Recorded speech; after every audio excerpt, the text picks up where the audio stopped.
Assalamualaikum warahmatullahi wabarakatuh. Kami dari kelompok 2 Glass Foam akan sedikit memaparkan tentang glass foam.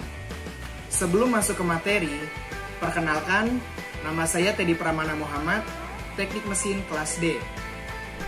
Halo, perkenalkan nama saya Simon Perkus Putar. Saya teknik mesin 2017 dari kelas D. Perkenalkan, nama saya Yani Pratama dari kelas D. Perkenalkan, nama saya Yoga Muhammad Fikrianto. Saya dari kelas D. Perkenalkan, nama saya Sumardi, teknik mesin 2017 kelas D, mata kuliah pemilihan bahan dan proses. Halo, saya Sultan Abdillah dari kelas D. Perkenalkan, nama saya Adrian Rizky Alwika.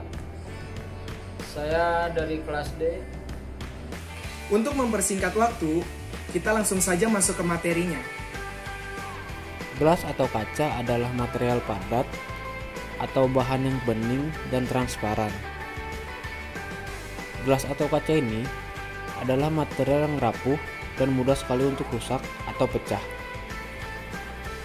Benda ini paling banyak digunakan selama berabad-abad untuk jendela dan gelas minum.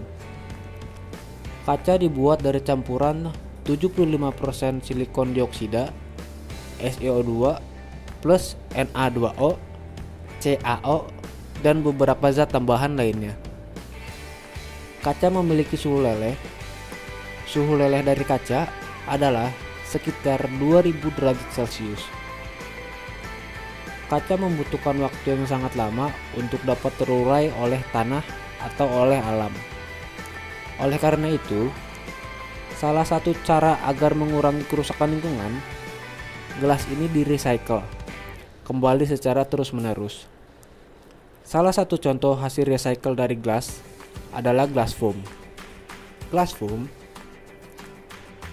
foam adalah bahan yang terbentuk dari reaksi antara kaca dan karbon pada suhu tinggi. Glass foam memiliki struktur solid dan kedap. Dan glass foam juga memiliki sifat termal yang baik dan karena itu dapat digunakan untuk isolasi termal. Impermeabilitas yang tinggi menjadikannya ideal sebagai penghalang terhadap kelembaban tanah. Karena glass foam sepenuhnya terbuat dari bahan anorganik, bahan ini tidak mudah terbakar. Glass foam juga memiliki kekuatan kompresif yang tinggi yang membuat bahan ini sangat cocok untuk isolasi atap datar yang menutupi dengan aspal zat berat lainnya. Di sisi lain, glass foam tidak cocok untuk isolasi lantai kayu karena kedapnya yang tinggi. Terdapat campuran yang terkandung dalam glass foam, yaitu 1. Silika, 2. Kalsium karbonat, 3. Sodium karbonat, 4. Refining agent atau zat-zat formula yang dapat menghaluskan, 5. Recycled cullet atau campuran bahan-bahan recycle lainnya. Untuk bahan recycle yang lainnya ini harus dihancurkan menyerbuk terlebih dahulu agar dapat dicampurkan dengan bahan yang lainnya. Yang terakhir, bahan-bahan campuran lainnya. Cara untuk pembuatan glass foam ada 2, yaitu 1. Primary foam adalah penambahan foam menggunakan gelembung-gelembung gas. Yang kedua, ada secondary foam adalah pengisian gelembung-gelembung gas yang lebih terstruktur. Perbedaan antara primary foam dan secondary foam adalah dari bubble size. Primary foam memiliki bubble atau gelembung yang kecil, biasanya digunakan untuk pembuatan secara banyak. Sedangkan untuk secondary foam memiliki bubble atau gelembung yang lebih besar. Karena ukurannya diperbesar, ditambahkan untuk membuat gardening atau untuk lebih banyak glassnya itu menempel pada secondary foam. Dalam membuat glass foam terdapat 8 proses pembuatan, yaitu yang pertama, furnace pressure, ialah tekanan pada furnace, adapun yang dibutuhkan di sini adalah nyala api.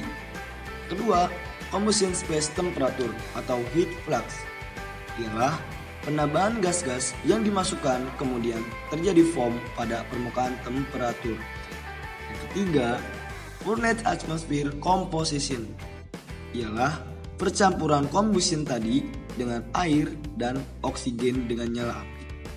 Yang keempat, glass composition, komposisi yang tadi dicampur.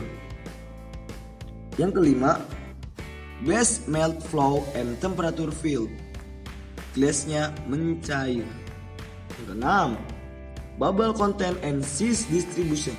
Penambahan bubble saat glassnya mencair sesuai dengan isi dan ukurannya. Yang ketujuh, gas flux. Di dalam penambahan bubble ditambahkan gas flux, tujuannya untuk leavening agent. Dan yang terakhir, batch composition and conditioning, ialah dilakukan pemanasan kembali sehingga menghasilkan ukuran-ukuran glassnya sesuai dengan yang dibutuhkan. Selanjutnya yaitu primary dan injection foaming. Primary dan injection foaming adalah untuk penambahan gasnya ada dua cara. Yang pertama adalah A. Penambahan gas dari inlet yang terdapat di atas foam. Gelas yang sudah dicairkan lalu ditambahkan gas yang tadi, kemudian dia menumpuk di bagian atas dan lama-kelamaan gas yang tadi akan menjadi pengisian di bagian bawah yang terdapat gelas yang sudah mencair. Lalu, gas yang sudah tidak terpakai langsung keluar melalui outlet. Yang B, gas ditambahkan dari inlet melalui bawah dan menempel pada gelas. Lalu, sisa gas yang tidak menempel akan keluar melalui outlet. Pada gambar A bisa dilihat J kurang dari JM. J di situ yaitu jumlah foam yang kurang dari JM atau jumlah luas permukaannya. Gambar B bisa diamati di situ J sama dengan JM, di mana jumlah foam sama dengan jumlah atau luas permukaannya, sehingga pada permukaan sudah tertutupi semuanya.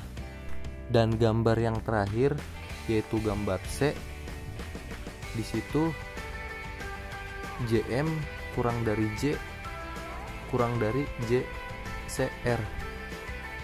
Jadi yang dimaksud atau yang disampaikan dari gambar tersebut di sini semuanya sudah tertutup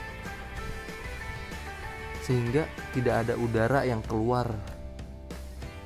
Pada gelas ini langsung bisa terisi ke bagian dalam. Kami deformasi seperti logam. Yang ketujuh, acid atau chemical resistant, tahan terhadap asam atau bahan kimia lainnya.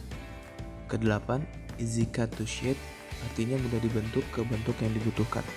Yang kesembilan, ecological, aman dari lingkungan karena bahan yang digunakan dari bahan-bahan daur ulang yang jika sudah tidak terpakai, glass foam dapat dihancurkan dan didaur ulang kembali. Pada pipa gas alam, untuk melindungi bagian luar pipa agar tidak mudah mengalami kerusakan, seperti karat yang diakibatkan air, korosi akibat ditimbun di dalam tanah, dan tidak mengalami penipisan logam dari pipanya. Lalu ada aplikasi glass foam untuk belokan pada pipa. Pipa belokan dilindungi oleh glass foam dengan bentuk yang sama. Fungsinya adalah untuk menahan gesekan dan tekanan dari fluida. Jika fluidanya panas, maka di belokan ini akan mengalami panas yang berlebih karena gesekan dan tekanan berlangsung dari fluidanya. Untuk menghindari deformasi pada pipa logamnya, maka dilapisi glass foam agar lebih efisien penggunaannya. Untuk tembok, melapisi bagian luar dari tembok agar tahan terhadap air hujan karena glass foam ini water resin. Karena mudah dibentuk juga, maka glass foam ini sangat mudah untuk diinstalasi menjadi bahan lapisan agar menghalangi berbagai macam keadaan yang mungkin akan terjadi, seperti penampungan yang harus dihindari dari panas dan air. Terima kasih sudah menonton. Sampai jumpa.